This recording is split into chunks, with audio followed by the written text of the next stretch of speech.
Story 1. Her silence. He turns the steering wheel in different directions, taking different roads when he needs to. He needs to go through the woods to get to his destination. He's confused, but not about that. What confuses him is why his sister is being so silent as she sits in the back seat. The time is currently 6:36, and he just picked up Emily from her friend Julia's house. He was thankful he didn't have to get out of the car and knock on the door, as she was already standing out in the yard, waiting for him. He had tried making conversation with her. How did it go at Julia's? Did you have fun? Has her rabbit gotten better? But everything he said was met with silence. It weirds him out, and he grows slightly concerned. Is she okay? But an uncomfortable knot forms in his stomach when he glances in the rearview mirror and sees her staring at him, or, more specifically, the side of his neck, with what looks like hunger in her eyes. Are you all right, Em? She doesn't reply.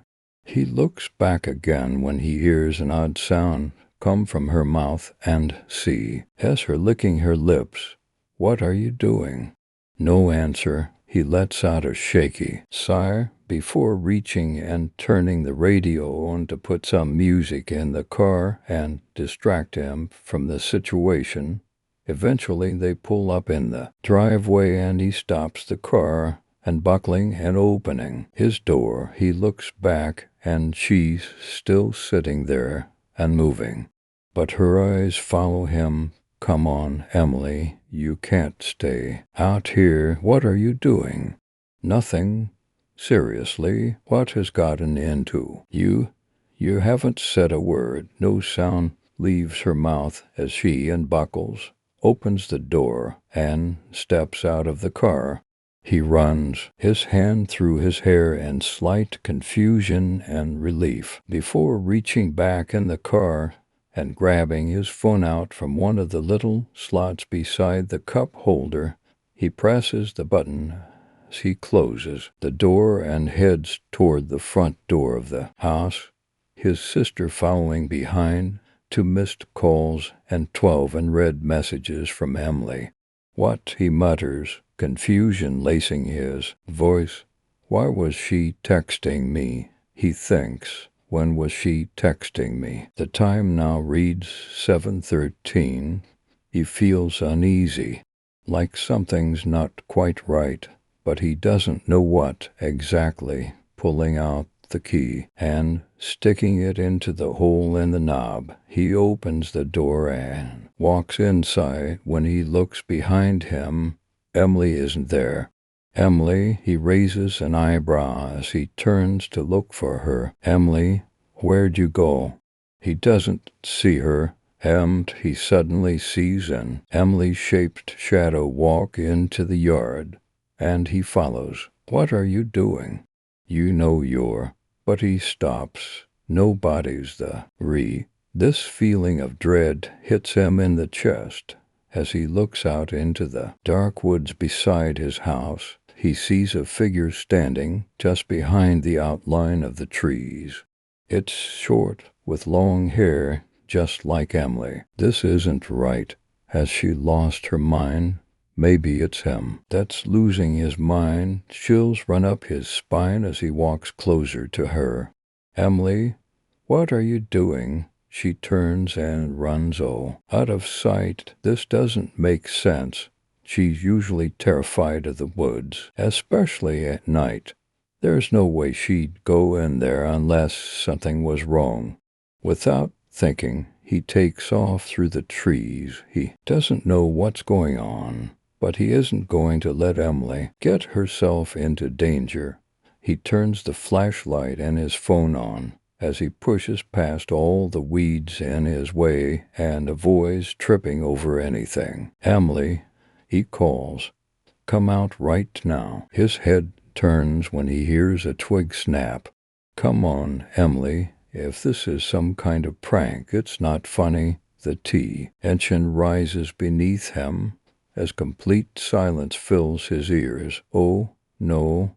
Is it a bear or a panther? He shines the flashlight in every direction, trying to see something, anything.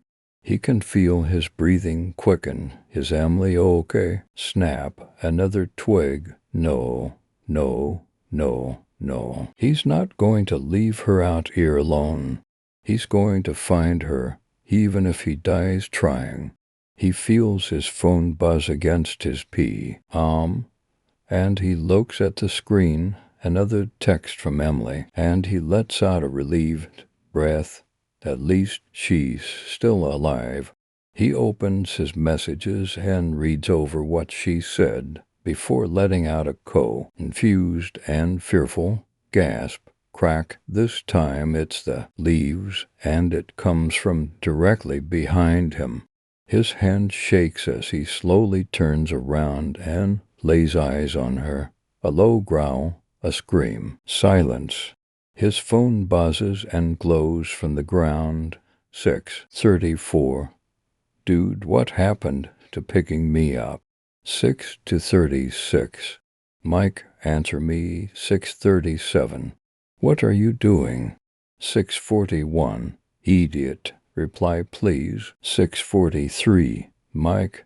6:50. Mike. 7:02. Mom isn't answering either. 7:05. Somebody please reply. 7:11. Come on. 7:14. I can't stay at Julia's forever. 7:16. Are you alive, Mike? 7:20. Talk to me. 7:34. I'm coming. Story 2. The legend of Carter Bale, the Roaring '20s, became a different time for all of America as the economy took a massive plummet. The Depression sank about every industry like a stone, and families of every class felt the impact. Throughout the Hoovervilles set up around Riverbend, there was one man who seemed prosperous despite it all, a master manipulator with creative ways to collect his debts. Carter Bale was a moonshiner who specialized in his craft. He was a savior to the working man and the devil to the preachers in town, providing some of the finest corn liquor in the area. If he wasn't using his silver tongue to work his way out of a jam, he was never afraid to get his hands dirty when money was involved.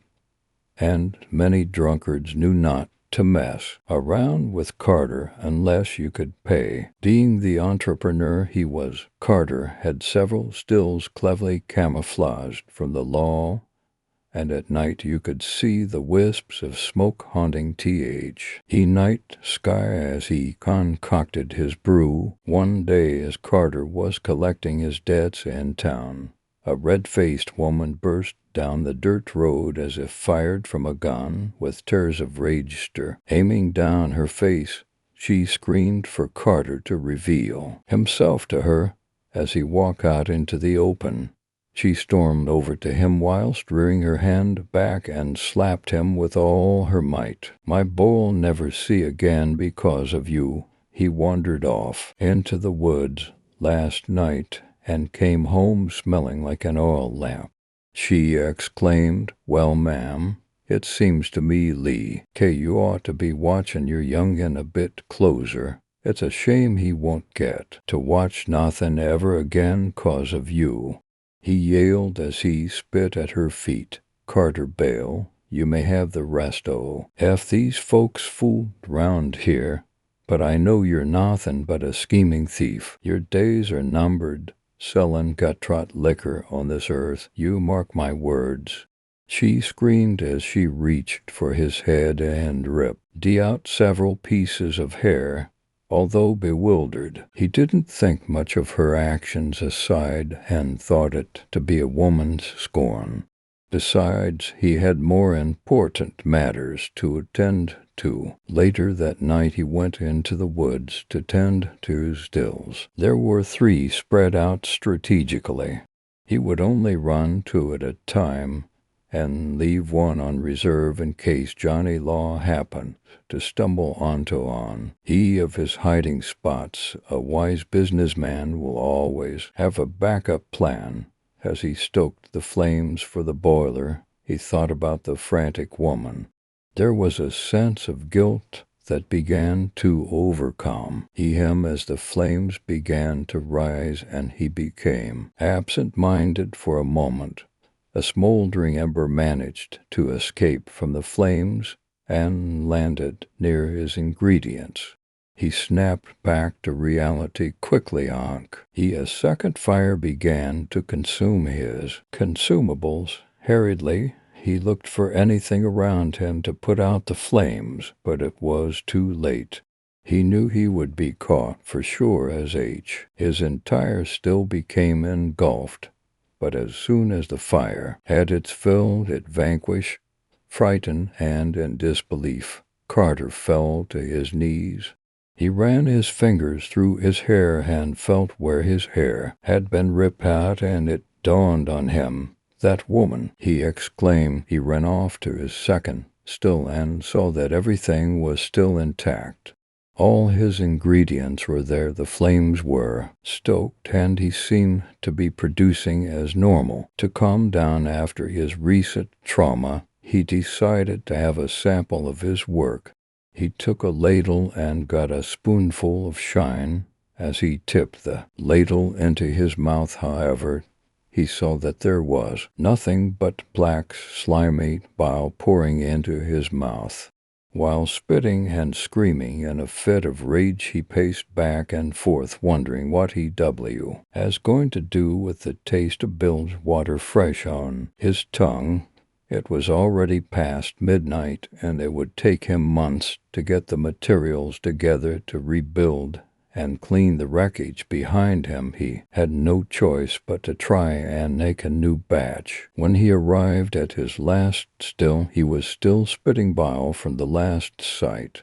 The burned and ragged man took out his knife to open the burlap sacks of ingredients that lay before him, but the contents inside made him leap out of his skin.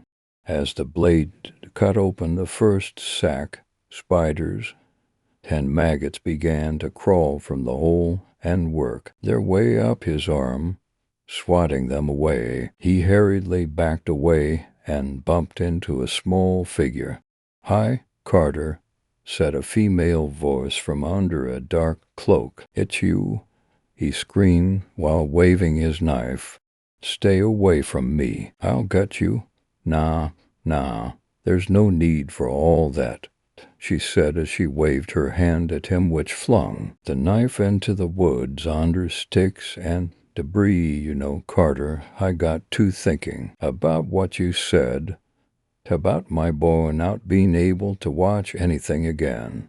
It really is a shame," she said as she began to walk towards him. "A mother's job is to always protect and provide for her son. Dear God, lady, what are you going to do to me?" he cried, trembling with tears in his eyes. "I am going to give back what you took from him," she shrieked into the night as red began to glow from her eyes. The wind picked up in a howl, and leaves began to swirl in a whirlwind, creating a vortex so loud that the whole town grew deaf for a moment, and then there was silence. In the moonlight, there was stillness so peaceful that even a church mouse couldn't be bothered. The following day, Carter Bale was nowhere to be found. They checked his shack, the woods, and even with some of his debtors, and no one had seen or heard from him. Rumor had it that he decided to skip town on a train car headed south to try his hand at flavoring his moonshine, but before long he became a distant memory, soon to be forgotten by many. There was, however, a little boy who miraculously regained his sight after going blind. He lived a happy and normal life, as most little boys do, But when his mother was asked about her thoughts on the miracle, she stated that it was nothing short of an answer to prayer, just as if he had received a bra. And Dinu pair of eyes. Story 3. Please stay awake. Dark, cold, and eerie. Those are the only words I can come up with to describe the house in which I had lived with my family for the majority of my life. Mostly dark, blistering cold during the winter, and always eerie. Sometimes there would be strange noises coming from the cellar, too. It had often given me the creeps, though I would never add that to my mother. I'd figured I was too old to let some silly noises scare me anyway. I had been trying to act like the man of the house ever since my dad left when I was 7. I had always hoped I would never turn out like my father, whom I hated with a burning passion. As far as he goes, I suppose I'd better just leave it at that. I lived in the house with my mother, Linda, and my Uncle Kevin on a vast piece of land in Steinen, Indiana. Steinen was a tiny piece of shit in the middle of nowhere. Nobody liked living there. I didn't have any friends because I was homeschooled, and I'd never even seen another kid my age in Steinen, since we almost never left the house unless my mom had to go into town to buy groceries. However, I was always very close to Uncle Kevin. When I was little, he would tell me ghost stories right before bed, which my mother hated. "Stop it, Cav, you're going to give him nightmares," she would snap. Oh, I did get nightmares, indeed, and sometimes it seemed as though the nightmares refused to end. They crept into the back of my mind like a spider crafting its web. The story he told most often was one about a monster with a contorted body and black eyes, according to the legend, as Uncle Kevin called it.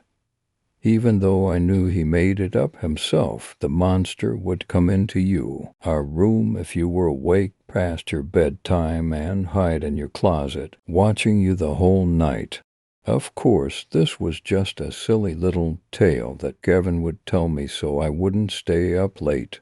Even so, I can't tell you how many times that horrible creature has popped into my head over the years. On this particular night, I decided to go to bed early in an attempt to sleep off a pounding headache. I lied down on my icy bed and sank underneath the covers, hiding my face from whatever may have been lurking inside of my head.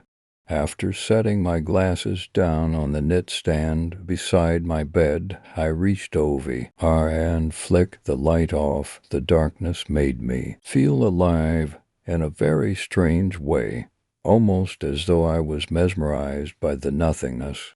As I looked around the room, seeing almost nothing but the pitch-black darkness surrounding me, I felt entranced, as if something was forcing me to look. Of course, there was nothing to look at least not with the eyes. This was something you could only witness within the deepest corridors of your mind, the part of your mind that you always dread visiting and can never seem to return from. Out of nowhere, I began to hear scratches upon the window above my bed. My eyes immediately burst open, and I felt like I was unable to close them again. What the fuck was that? I asked myself. Nothing, of course. It was nothing. It could and have been anything, right? Just my mind playing tricks on me in the dark. No big deal. But in a moment of childish curiosity, I decided to peer out the window, just to make sure I was hearing nothing more than a tree branch brushing up against the glass. But then it hit me like a bag of bricks. There is no tree next to my window. Still, I decided it would be better to sleep it off and think more about it in the morning. It was probably all in my head. It had to be. I found it unusually difficult to fall asleep that night, as if somebody or something was trying to keep me up. I woke up the next morning with that sound still locked in. My brain, it had to have been coming from somewhere, but where? Shit, I had no idea. But then I remembered the cellar I built up as much courage as I could muster and slowly crept down into the abyss. Jesus, I hadn't been down there in a year, maybe longer. I had almost forgotten what it looked like, nothing but clouds of cobble, ebbs and stacks of cardboard boxes shoved against the walls. I rustled through a couple of boxes until I stumbled upon a picture I'd drawn when I was a child. It was a sketch of a grotesque creature. It definitely wasn't human. This thing barely even had a face, just dark black eyes and no mouth. Its body was tall and thin, and was contorted into a shape that I had never even seen before. The more I looked at the drawing, the more I was reminded of that story my uncle used to tell me. It appeared to be raining above the creature, and toward the bottom of the paper I had scribbled Haste, stay awake in giant letters. I didn't know what the hell that was supposed to mean, but I folded up the paper and stuffed it in my pocket. I quickly made my way up the staircase into the kitchen and went about my day as usual, keeping that drawing in my mind, trying to remember what it meant and why I'd drawn it in the first place. I looked outside and noticed that it had begun to rain. I didn't want to think about that creature any longer, so I walked into my dimly lit room and plopped onto my bed. I fell asleep before I even knew it. When I awoke, it was exactly 3 a.m. This night was colder and darker than usual. The farm was soaked with rain from earlier in the evening. The moon was full and radiant. It almost didn't look real. For an instant I glanced out of my bedroom window and I could swear I saw something walking quickly through the yard. When it spotted me, it slunk behind a tree, as if it were trying to hide from me. It looked exactly like what I had drawn when I was a child. I ran into Uncle Kevin's room and began shaking him awake. Kevin. He rubbed the room out of his eyes. What's up, bud? It's late, he asked, bewildered at my excitement. I looked him in his bloodshot eyes and softly said I saw someone in the yard. Kevin looked at me with hesitation. No, you probably just saw an animal. Get back to bed. I know what I saw. This was no animal, or at least not one that I had ever seen, not even in my worst fucking nightmares. I knew I couldn't tell him exactly what I had seen, as he would never believe me. No, Kevin, it was not an animal, please. It was a man. I think. Look, just please go out and check. Uncle Kevin leapt up and grabbed his shotgun from under the bed. All right, come on. Show me where he is. Let's try not to wake your mom. I'll scare the fucker off. We went outside and I pointed to the tree. I whispered to Kevin. I saw him go behind that tree. My uncle bravely walked up to the tree and peered around it. Nothing. He searched the entire farm for well over half an hour, but he never found anyone or anything. Let's go back in, bud. There's no one out here. Keep the doors locked tonight. He was wrong. I knew there was something out there. I crawled into bed and threw the covers over my face. I could hear the blistering wind coming from outside. It pierced my ears with a whistle that I thought only dogs could detect. Suddenly, I heard a tapping sound upon my window. The sound grew louder with each tap. I tightened the blankets around my body. The taps slowly turned into knocks. Louder and faster the knocks became. The knocks turned into bangs. I thought the glass was going to break. Then, out of nowhere, it stopped. No more taps. No more knocks. No more bangs. No more wind. I was relieved. Suddenly, I heard a low, chilling voice in my ear. Please, stay awake. It couldn't be. No, it couldn't be. I ran into the hallway, ready to make my way to my mother's room. When I saw it, whatever it was, I still don't know. It was holding Kevin's lifeless, mangled body in its arms, carved deeply into my uncle's torso were the words, "Please stay awake." I tried to let out a scream, but only silence filled the dead air. I sprinted through the door of my mother's bedroom and saw her body lying in the middle of the floor. She was covered in blood and her left arm had been ripped straight out of its socket. Written next to her in her own blood were the words, "Please stay awake." I began to sob, and when I turned around, the creature was gone. I don't know where the hell it went, and I'm not sure I want to. I closed my eyes as tightly as I could and let out the loudest scream I could muster. I called the police and lied down on the cold, now blood-soaked floor, waiting for them to arrive. It felt like hours.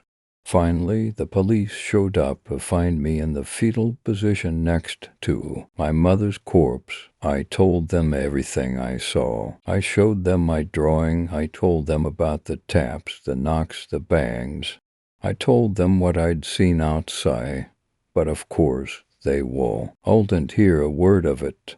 Why would they? All they could see was a lonely kid hovering over his dead mother, her blood covering my clothes almost as much as it covered the floor. It's cold in this cell. It's dark and lonely. The silence is the only saving grace. Constant, peaceful silence. Tonight it's raining outside. It's colder, darker, and wetter than ever. But, unfortunately, I must stop writing now. I just heard a tap on my window. Story 4. An Unexpected Magi. Donde Esta Santa Claus was blaring on the radio as Gary crossed over state lines into somewhere he lost track of where he was hours ago. Somewhere Midwesty. He was driving back east for Christmas, too cheap to fly. He thought he'd take the opportunity to get to see America, the real America, RSS out. Most of the real America was lots of nothing next to lots of scenic nothing. No cars on the highway except him. It was late. Dashboard display said to 17 a.m. Taking his eyes off the endless stretch of highway, he glanced up at the night sky. For the briefest of moments, he swore the moon looked green. Squinting, he could see it plainly was not. Just a big OL circle NTH. The sky made of cheese, like they always said. It's amazing what you think you see after 17 hours on the road. He smeared his open palm down his face, trying to get the sleep out of his eyes by force. The husks of 5-hour energy containers littered the passenger seat. He instinctively reached for another pick-me-up that swore as he remembered he'd sucked dry the last one about 80 miles back. He needed it to find somewhere to crash for a few hours. He definitely needed to gas up, maybe grab some food. The sign he flew by offering everything he was looking for, plus the biggest vacuum in the continental U.S., was just too good an offer to pass up. Pulling into town, he coasted over to the gas station. The prices were ridiculous, but Gary didn't exactly have a wealth of options. They must have gotten greedy from all the tourism the vacuum brought in. He had passed the celebrated home appliance as he made his way into town, green and red lights shining on its little placard. Couldn't T have been taller than 6 feet, the eighth wonder of the world? As he stood outside his Honda in the bitter cold, Gary saw the neon glow of a sign promising donuts, burritos, and hot dogs. His stomach rumbled between sleep and hunger. It looked like hunger was gonna come out on top. He looked around as he rubbed his hands together for warmth. Amidst the shuttered shops and gray buildings that up the small town, he could see a diner across the street. Whatever they got had to be better than he assumed. De old hot dogs. The pump stopped with a loud gulp. He placed it back in T's gas-soaked cradle. He inserted his card, tossed the receipt, and drove the 100 yards over to the diner. He saw a cop car parked out front. A middle-aged policeman appeared to be dozing inside, half-a-knee, shed Twix bar in hand. Guessed the donuts at the gas station weren't up to snuff, Gary thought, as he slammed the car door shut and pushed open the sleek metallic entrance to the diner. The bell above the door jingled brightly, alerting the diner patrons of the new arrival. 5 or 6 other people were scattered throughout, munching on curly fries and slurping milkshakes. Not exactly a happening spot. Gary walked over to the counter and took a seat on one of the round, bright red stools. In moments, he was greeted by a stocky man, a paper chef's hat. It was green, wearing they always white. Gary was staring at the hat for a few seconds before the man spoke. "What can I get you, pal?" He tossed Gary a menu and started wiping his hands on his already filthy apron. Gary didn't bother looking at the menu. Double bacon cheeseburger, mid-rare, curly fries, 2 waffles, and a Coke in the largest glass you got. The chef nodded in approval. "You got it, Chief." About 15 minutes. After a few seconds, the chef plopped a football-sized glass in front of Gary, completely shielding himself from view. It was large and plastic. The container itself seemed to shimmy, and you duel it with the absurd amount of soda and ice cubes floating around inside. Gary shifted the glass slightly so he could see the chef and thank him. "No problem, bud." The chef casually dropped a straw in front of Gary. Gary ripped off the paper sleeve of the straw and dropped it into the glass. It disappeared instantly, vanishing under all those dark bubbles. Leaning over the side of the counter, Gary grabbed a few more straws. He fished out the drowned straw, fashioned them all into one elephant trunk of a device, dropped it into the drink, and greedily began to suck it down. He didn't realize how thirsty he was until that ice-cold, fizzy lifeblood was flooding his system. He was so distracted in caffeine-fueled ecstasy, he didn't notice the presence behind him. "You want to see the Christ child?" the voice said. "Who? What?" Gary sputtered, almost falling off his diner stool. "The Christ child, want to see him." The man was dressed in an army surplus jacket. It was riddled with stains that drew attention away from the greasy hair that hung about his face in stark patches. Regaining his composure and his seat, Gary responded to the man's look. "Buddy, I am not an idiot. He's born on Christmas, not before. If you want to run a scam, at least get the facts right.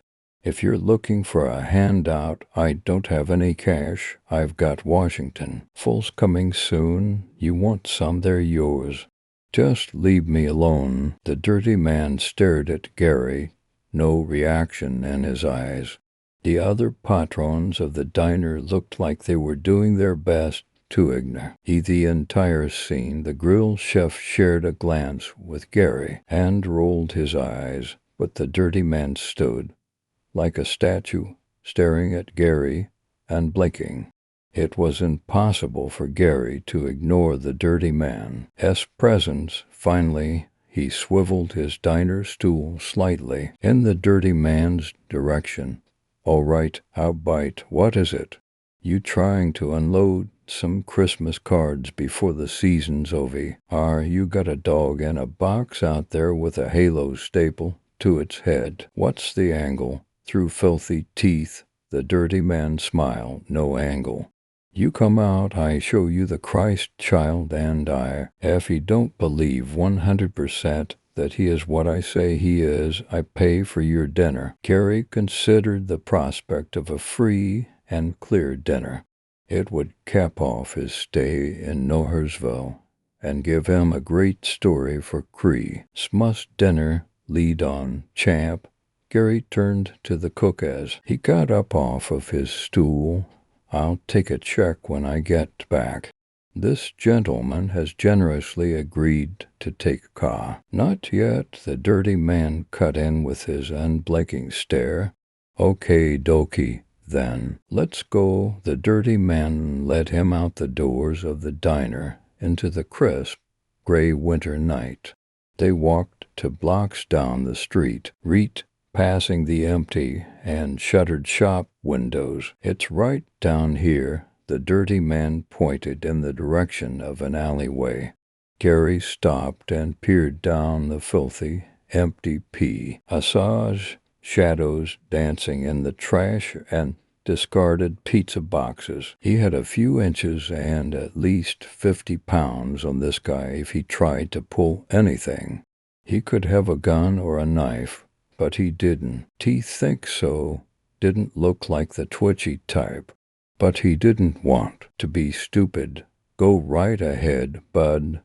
This is a follow-the-leader situation."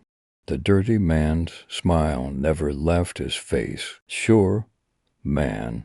In the dim illumination of the corner streetlight, they navigated the alley. The dirty man led him to a small box at the far side. Almost touching the brick dead end, he pointed. "In there. Open it up, and you'll see." Gary maneuvered around the box, so he had his back to the wall and was facing the dirty man. He looked down at the small, slightly damp-looking cardboard and smiled. "Free dinner." And then back on the road, he opened the flaps and looked inside. He stared silently. After a minute or two, he reached in and pulled something out. It was a small shape wrapped in a bundle of torn clothes. Pulling back the cloth covering, it revealed a child with the most striking and beautiful green eyes he'd ever seen. As he held the child, Gary felt like he was plunged into an ocean of calm. Every fear, every worry he had ever had fled like shadows in the sunlight. With tears welling in his eyes, he turned to the man who'd extended an invitation to meet his savior. "You know, I never really believed. It just didn't make sense to me. But this," he looked down at the smiling child, "this makes sense." An energized look crossed Gary's face. "Who else can we tell? Everybody has to know about this." He was cut off by the large set of jaws that clamped down and tore out his throat. In his pain and panic, he dropped the child, its tiny mouth stained with crimson, faster than he thought possible. Arms reached out to catch the baby, arms belonging to the dirty man. Sliding down the brick wall of the alley, Gary ripped off his sleeve and stuffed it against the spurting, open wound on his neck in a desperate attempt to staunch the bleeding. That's not the Christ child," he choked out, struggling to stay conscious. The dirty man stroked the light tufts of hair on the baby's head as he spoke. "Oh, it's the Christ child, all right." He motioned to the opening of the alleyway, the diner patrons, the grill chef, even the sleeping cop he had passed parked in his patrol car. They were all gathered there, crowding out the light, all staring with their brilliant green eyes. It's just not your Christ child, it's ours. The dirty man smiled his dead-eye smile, and every Christ child needs gifts. Thank you for bringing the first. The last thing Gary ever saw was the dirty man lowering, that thing wrapped in swaddling clothes down to his level. It gurgled as its tiny face split apart to make way for endless rows of shiny, red-stained teeth. Story 5, World's Best School Psychology. Ace-T. When I was 12, I came to the conclusion that everyone in the world, including my own family, was against me.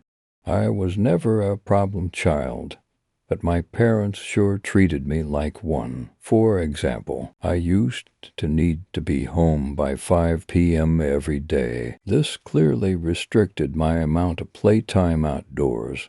I wasn't allowed to have friends over to play at the house, nor was I allowed to go over anyone else's. I had to finish homework directly after I came home from school, no matter how long it took. My parents refused to buy me video games and forced me to read books and then write a book report on them to prove I actually read it. Now, even though those rules listed above were quite frustrating to me as a child, they aren't what upset me most. What really hurt me was the lack of compassion on behalf of my parents. My mother was a bitter woman who always made me feel guilty about accidents or mistakes I've made.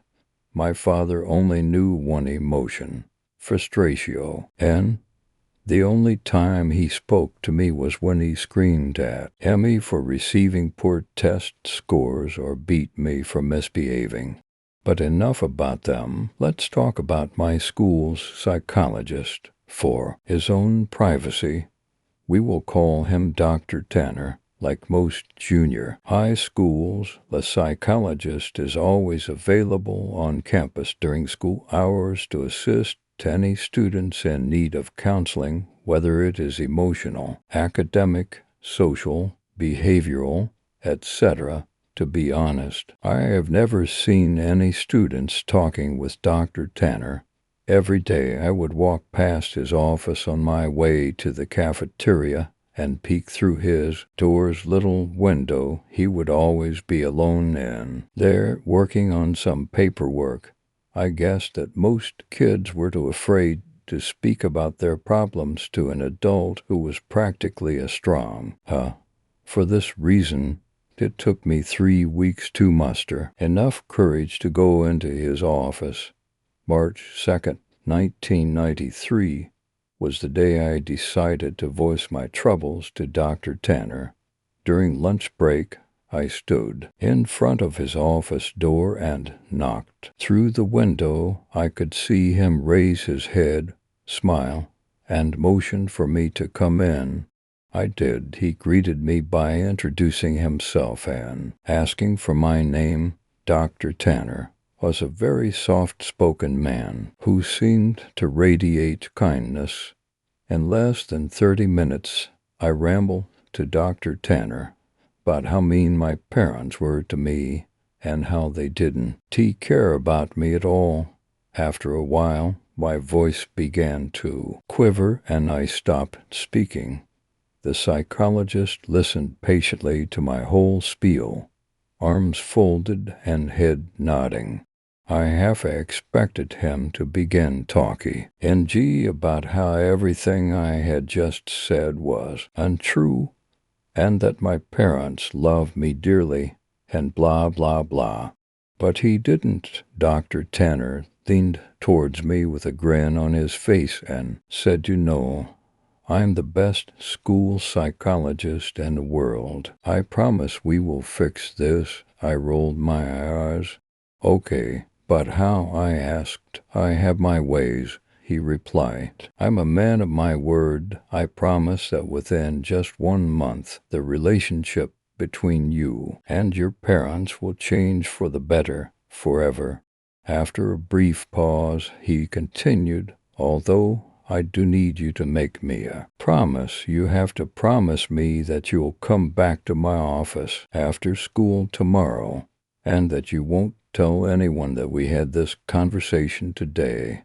It'll be our little secret, I promised. Asterisk, asterisk, asterisk, asterisk, asterisk, asterisk. The following day, I returned to Dr. Tanner after school. It was around 4 p.m. when I entered his office. After a warm welcome, he asked me to have a seat in front of his desk. Once again, upon sitting down, I watched Dr. Tanner close the blinds of the door's tiny window. There, he smiled. Now we have all the privacy we need, W. He began to talk about my likes and interests, my favorite subjects in school, my least favorite teachers, and things of the like. About an hour into the conversation, Dr. Tanner offered me a soft drink. I gladly took the offer, considering my parents never allowed me to drink soda. Dr. Tanner reached over to his mini fridge and fidgeted around before setting down to open cans of soda on the desk. Afterwards, we continue to talk about what was going on in my life, but it wasn't long before I passed out from whatever drugs Dr. Tanner placed in my drink. Asterisk, asterisk, asterisk, asterisk, asterisk, asterisk.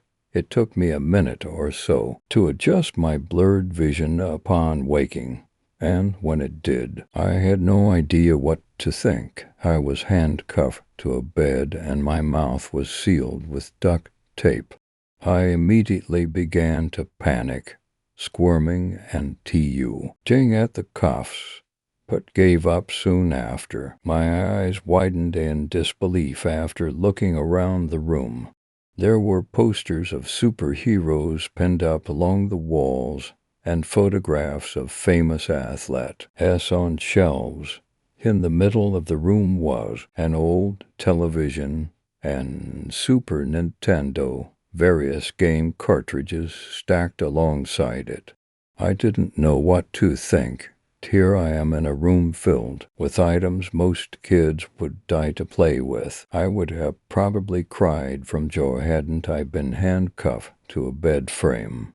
My stomach sank once again as the door opened and Dr. Tanner walked inside. He sat down on the edge of the bed. Now listen, he said. Remember that I'm here to help you and I would never hurt you.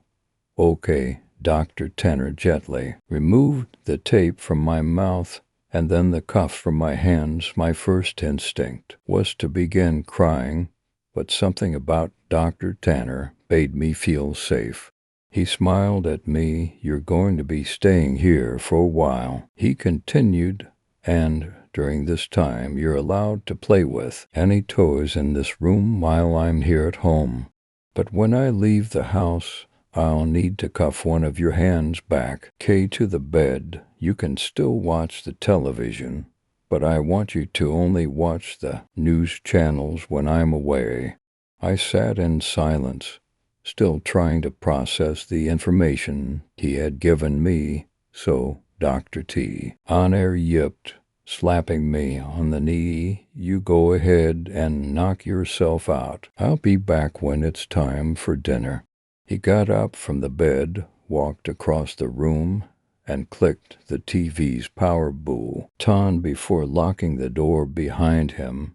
Several more minutes passed before I realized that Dr. Tanner wasn't joking. All that was left for me to do was boot up the Nintendo and play Mario until nightfall. At about 7 p.m., Dr. Tanner returned to the room carrying the plates of mashed potatoes and chicken strips. I finally gathered up the courage to ask him how long I'd be staying in this room. Well, about a month, he replied. give or take a few weeks. I just have some work I need to do. Asterisk, asterisk, asterisk, asterisk, asterisk, asterisk. The following morning, I woke to Dr. Tanner's hand patting my head. "Hey, bud, you don't have to wake up right now if you don't want, but I am going to need to put this back on," he whispered, clamping the cold steel handcuff onto my wrist. I gazed up at him. Washington S. wearing a collared shirt and slacks, a coat draped over his shoulder, and a suitcase at his side. He looked just how he always did when I saw him around school.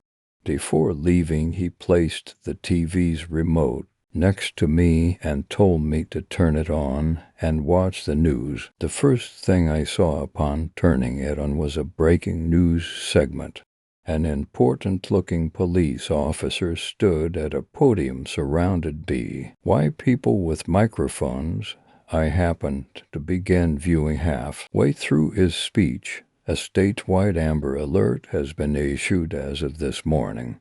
We have several investigators working towards identifying potential abductors, but as of right now there is not much evidence. Faculty members state that the boy had been last seen around 4 or 5 in the evening on. I began to feel nauseous as a photograph of me appeared on the screen. It was my yearbook picture from last year. Captions for the photograph displayed my name and age, my school, and my town. Above my picture were alternating titles: F. By Begin Search for Child and Kidnapping Suspect, Unknown and Potential Runaway. The live footage continued, and to figures I soon recognized as my mom and Dad stepped up to the podium. Both appeared to have reddened eyes. Tears streamed down my mother's face as she took hold of a microphone. I'd never seen so much emotion come from my mother before as she wept on live television, stuttering on sentences such as, "Please return my baby back to me," and "I'm so sorry," and "Please come home to us." When my father took the microphone, I nearly expected his attitude to be stone cold, but he had tears in his eyes. He pleaded to the world to bring his son home safely, and lastly begged for my forgiveness. I know I haven't been the best father, but goddamn it, do I wish I had been. Now, please bring my boy back. I turned the power off. Shortly after, my emotions were mixed, for I had never once seen my father cry. I felt miserable that my parents were being put through so much, but at the same time I felt relief. I now know how much Mom and Dad loved me. Asterisk, asterisk, asterisk, asterisk, asterisk, asterisk. Nearly 4 weeks have passed, and Dr. Tanner has been treating me with the utmost respect. He leaves me in the morning cuffed to the bed frame, but returns in the afternoon to eat lunch and dinner with me, talk and play games. I never would have guessed how good Dr. Tanner was at Monopoly and Scrabble, but one morning when Dr. Tanner woke me before heading off to work, I noticed a stern look on his face. I also realized that it was 3 hours earlier than when he asked, "Uli wakes me, you need to watch the news today. No exceptions. I want you to keep the television on all day and pay close attention to it," he stated grimly. I, of course, complied and watched him exit the room. About 2 hours later, a breaking news segment interrupted the toothpaste commercial I was watching. The title, "Human Remnants Found," two staunch-looking men in suits stood aside one another and began speaking. "We are displeased to bring up such unfortunate news this morning regarding our missing child case from earlier this month." One of the men bowed his head while the one speaking shuffled through some papers. He continued, Remains of a body have been found in a garbage bag beneath a highway overpass. The body appears to be that of a child, although not much of it is left. The body has been decapitated and much has been burnt to ash and bone. The screen shifted over to a helicopter view of the freeway. Dozens of police cars gathered near the bottom of a tall overpass. The man's voice could still be heard.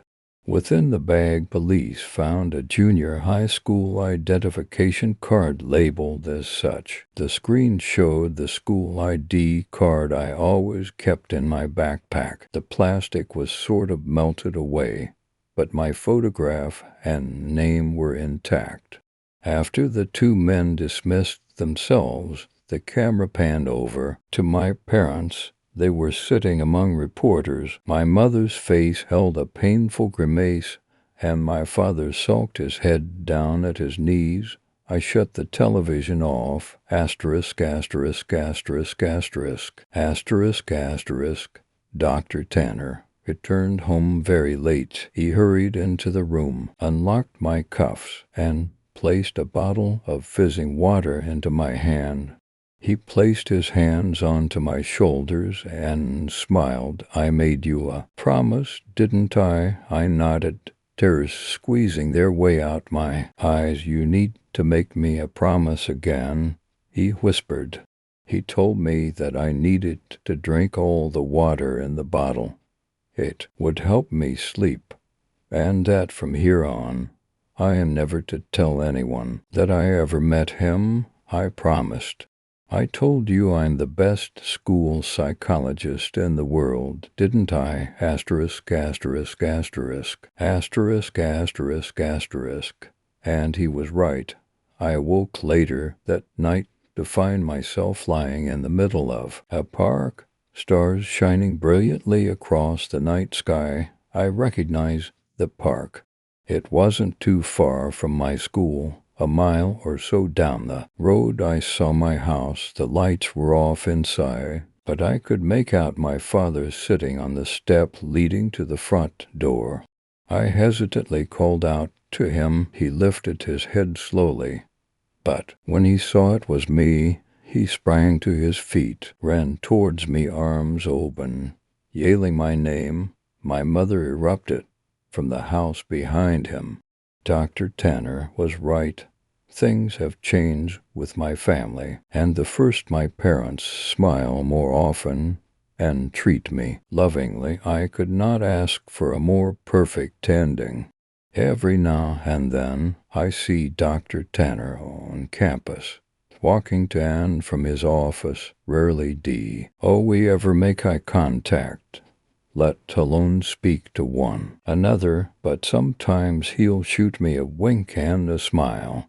I'll always keep my promise to him and pretend I never met him, but here will always be one question forever floating in my mind. Who did Dr. Tanner decapitate and throw off the overpass? Story 6. The lights in Papa's room. It was the year of my 25th birthday that my dad told me he was sick.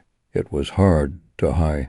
Really obvious, but I suppose it would be hard for such a mountain of a man, someone who'd never needed help from anyone, to admit that he as in fact dying. Cancer is a nasty thing. It kills you from the inside out. Of course, I had seen both my grandparents perish from the disease, but with my dad it was different. Having just started my first year in nursing school, I was eager to take care of him. He was a very grumpy and personal man, and he didn't like outsiders. The idea of dying in a hospital or with some strange person in his home just didn't sit right with him. So, besides the home health care nurse that came to check on him twice a week, I became the sole caretaker of my father.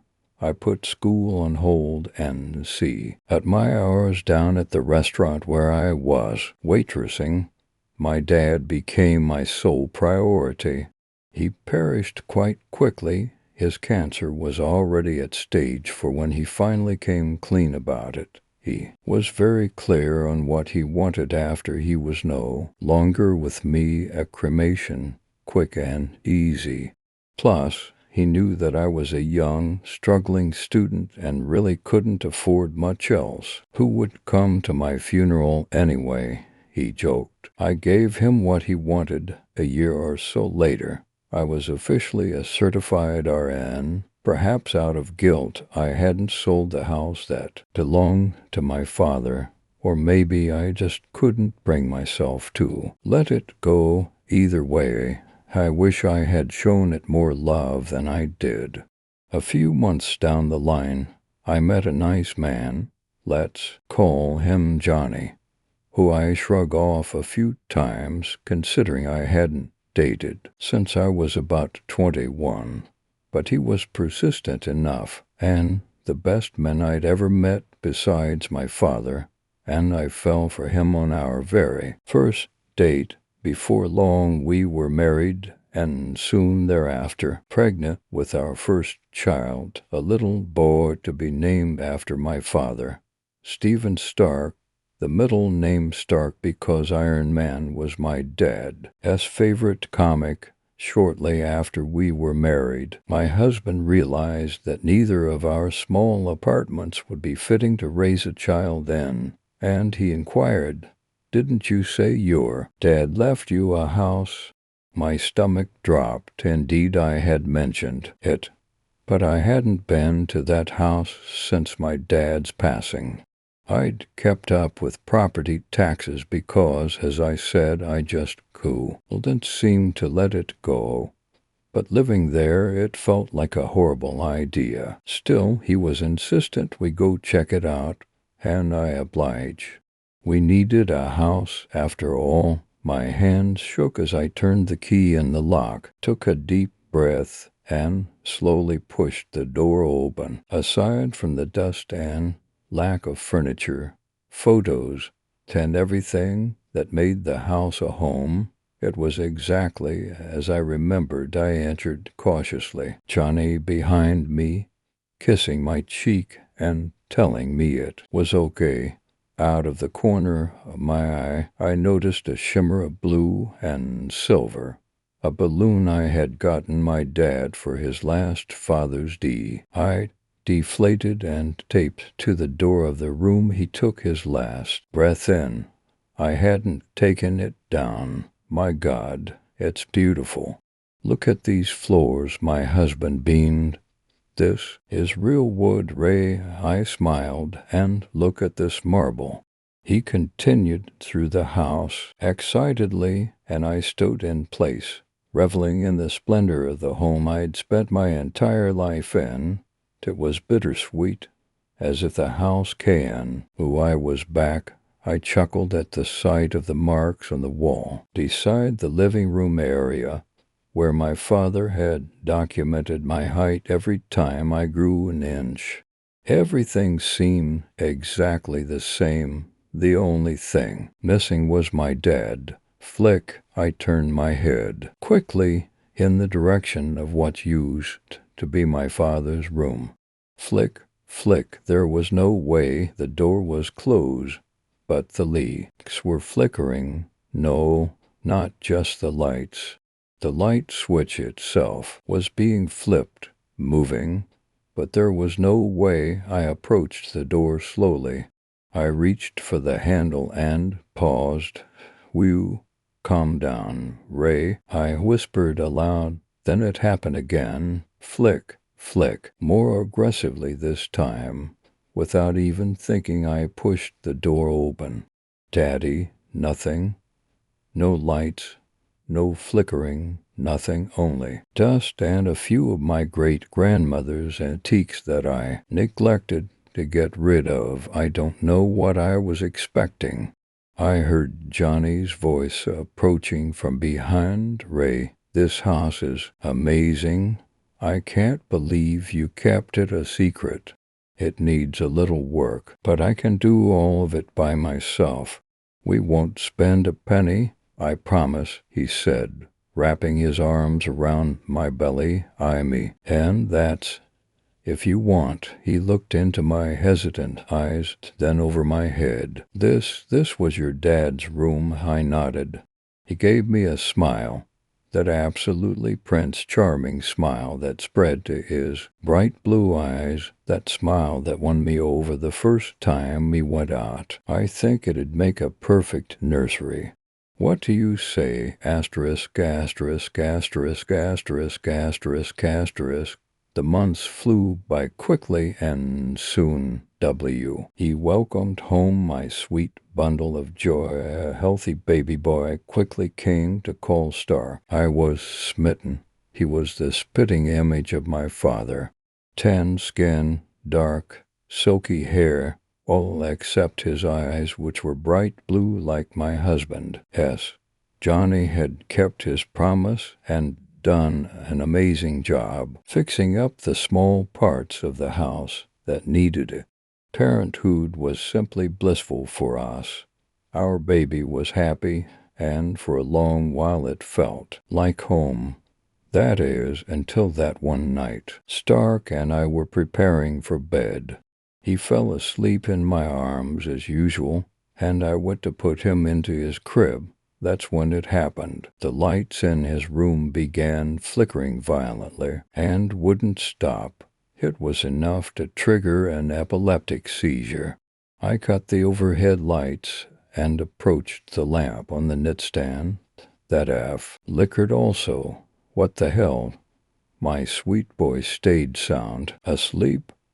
So I brushed it off, laid him in his crib, and settled on telling my husband the room needed to be rewired the next day.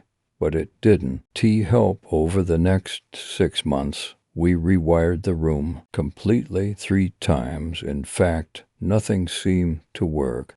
The strangest thing was that the lights only flickered at night.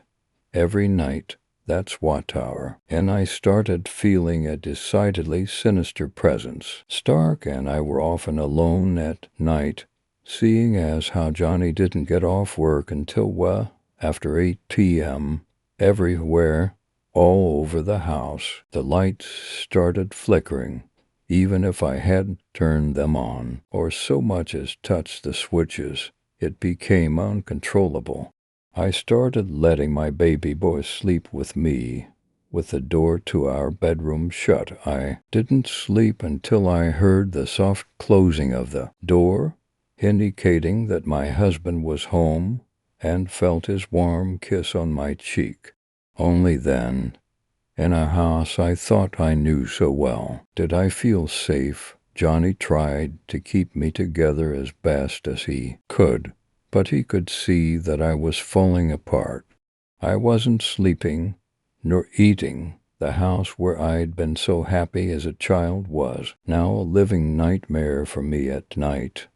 "We can leave, baby." My husband said we can move back into the city or close to my parents. They'd help with Stark. They love you both. His beautiful blue eyes always lit up with hope, and I just couldn't bear it. He'd done everything to fix this house up for our little family. My dad had done everything to maintain it just for us while he was alive. I couldn't just abandon it. So this time, just like the last, I told him it was just the stress of being a new mom, and I'd be just fine. Besides, Stark didn't seem bothered by it at all, and that was all that truly mattered to me. Asterisk, asterisk, asterisk, asterisk, asterisk, asterisk. Days went by, eventually weeks, months, years. And soon my little bundle was turning 6. No flickering lights, nothing. I had come to accept that the incidents early on had been nothing more than the product of motherhood stress, and left it at that. But then came Stark's birthday. He had grown into a brilliant young man, but I suppose that is how all parents see their children. Not only was he polite, speaking with the intelligence of someone years his senior, but he had imagination for days. So when I heard him thinking aloud to himself in his room one day, I thought nothing of it. Then he did something that stopped me dead in my tracks. He sang a long-forgotten tune, one I hadn't even remembered existed. Yet he recited it so perfectly, I turned around and stood outside his bedroom door, back turned to me. Play with his toes, he sang. Won't be afraid or frightened, I said, of the monsters that lurk under your bed. Don't be scared of the ones you've read. I will protect you, even when I'm dead. I gasped, and tears filled my eyes. Stark, I said, more sharply than intend. Ed, he turned to me and smiled. His beautiful eyes lit up. Yes, Mommy. I felt bad and cleared my throat. Where did you hear that? What you were just singing? He smiled and Dee giggled. From Papa, Mama. He sings it to me every night. He says he has since I was little. My blood ran cold. There was no way my child could have been lying. My father, that was his promise to me since I was old enough to even remember. How could I question a 6-year-old about his knowledge of someone he'd never met? I wouldn't mention it to Johnny. Things had been going so well. He had his own flooring business now, and we'd been living a wonderful life. No need to mess it up with superstitious garbage. Asterisk, asterisk, asterisk, asterisk, asterisk, asterisk.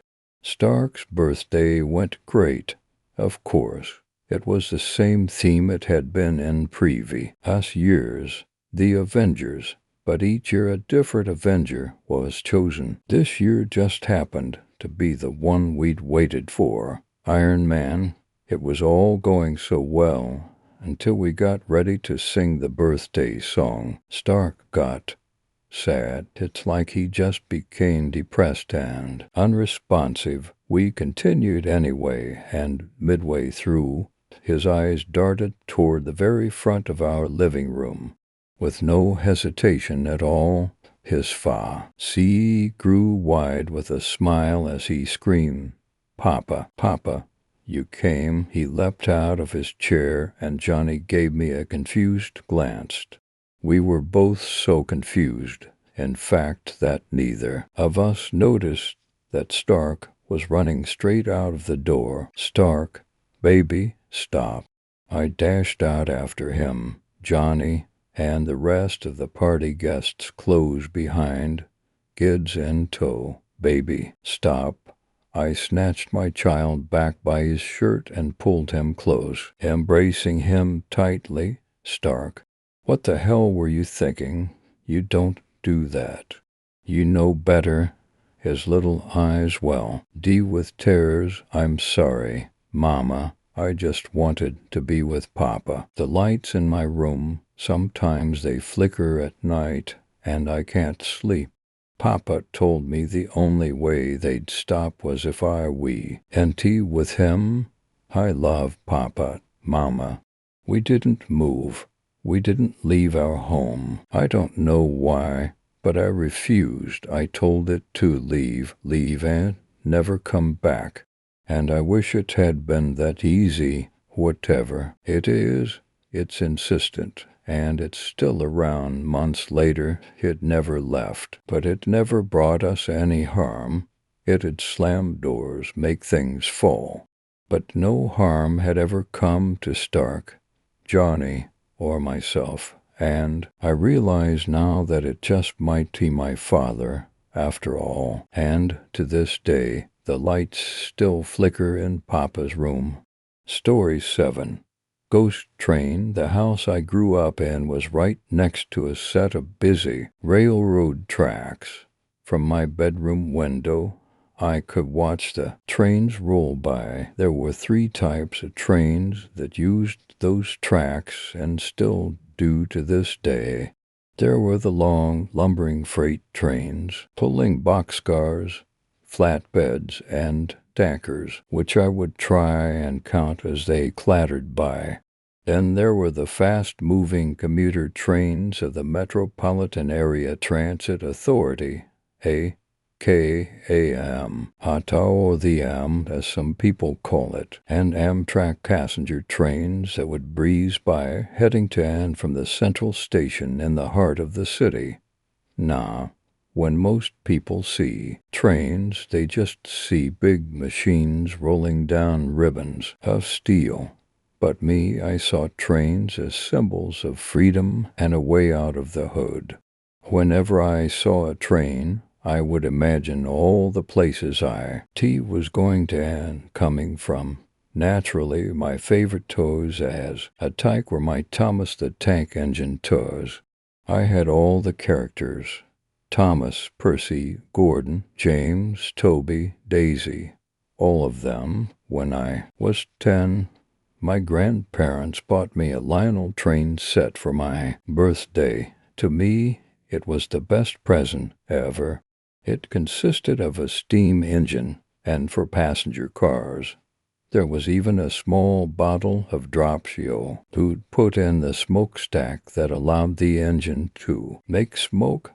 I'd spend hours watching that toy train run around in an oval, pretending it was real and that I was driving the locomotive through forests, past fields, across mountains, and past small towns.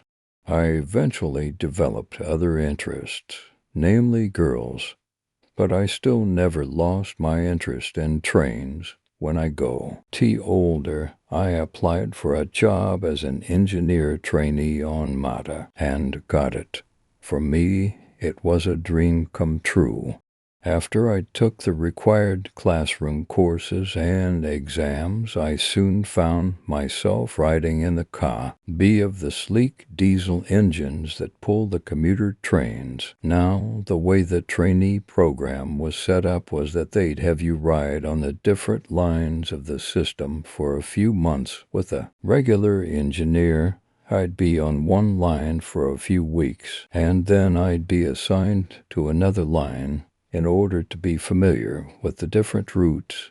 The has 8 routes, all numbered. The main line is line 1, and all the branch lines are line 2, line 3, and so on. I started on line 7 the first few weeks before being moved to line 8.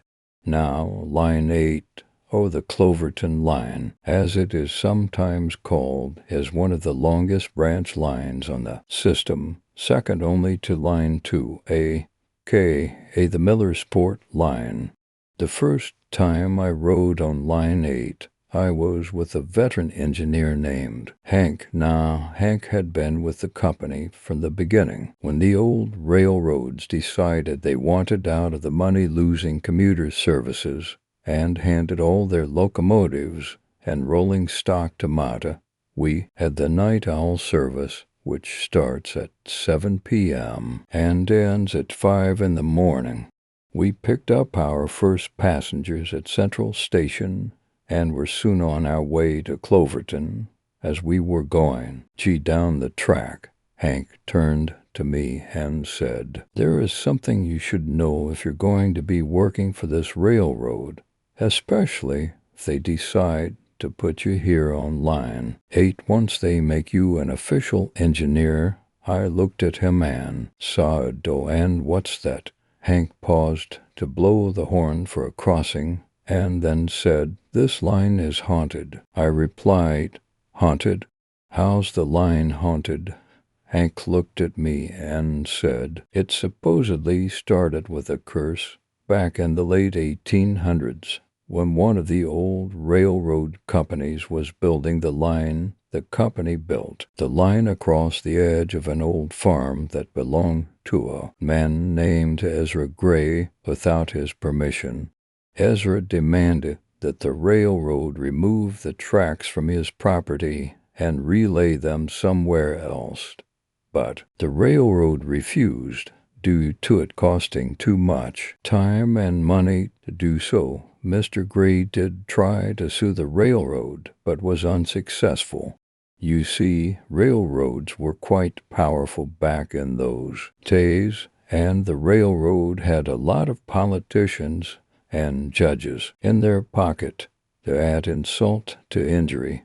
Ezra not only had to pay the court costs, but had to pay the railroad as well for all the money they spent on the legal proceedings. This bankrupted Ezra, and he was forced to sell the farm, minus the small patch of land the tracks were built on. And Ezra Gray vowed to get even one way or another. When the line later opened up, Ezra stood on the tracks in front of the first train. The engineer tried to stop in time, but Ezra was hit anyway. Before he died, Ezra cursed the line, saying that it would bring death and sorrow. Ever since then, there were a lot of mishaps and accidents on these tracks, and many people lost their lives.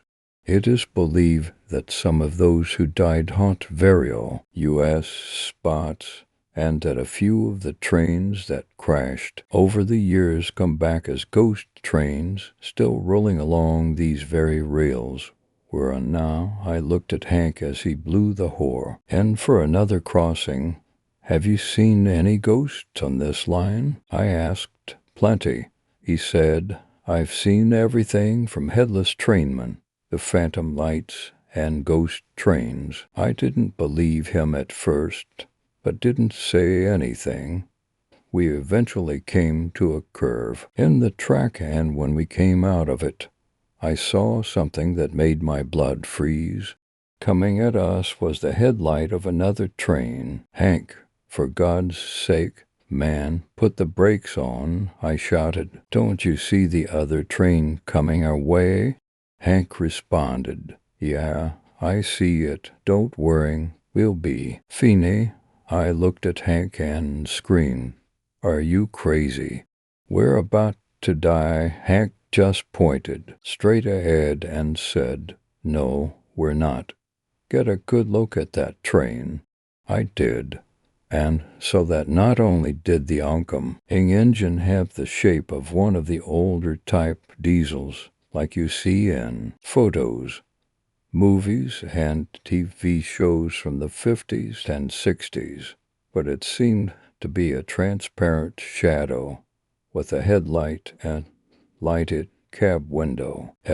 "What the—" I started to say, but then that shadow train hit us. Well, not hit us exactly, more like passed through us.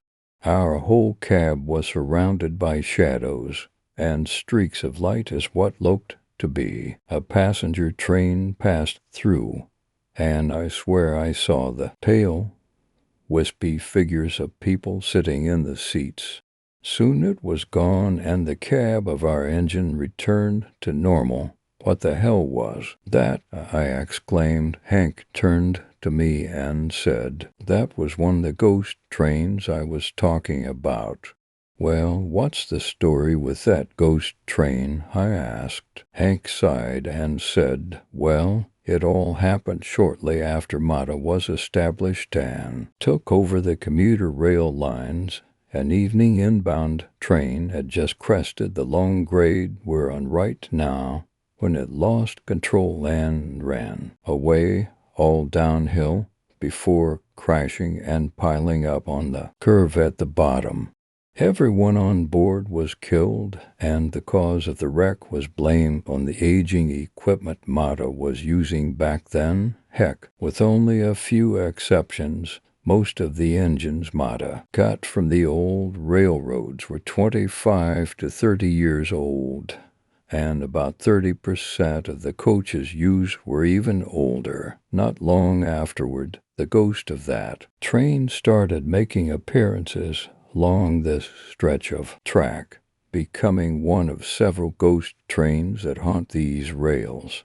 I looked at him, then out the front window of the engine. "What about the people back in the cars?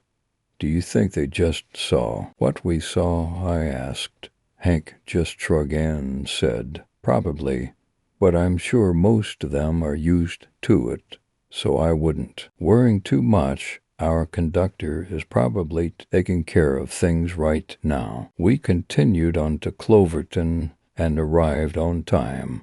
We made runs back and forth all night, and several times I saw some of the scary things that Hank told me about. I was relieved when we finally tied up in the yard, leaving the coaches on one of the side tracks, and put the engine in the roundhouse. The next few nights, however, air hell, every night run, I had at least a few creepy encounters along Line 8, all of them with Hank, who would just shrug them off as if they were nothing.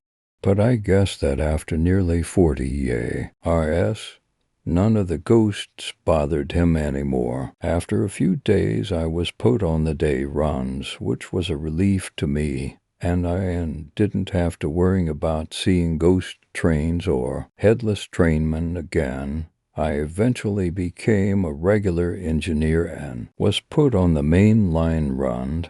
I'm pretty content.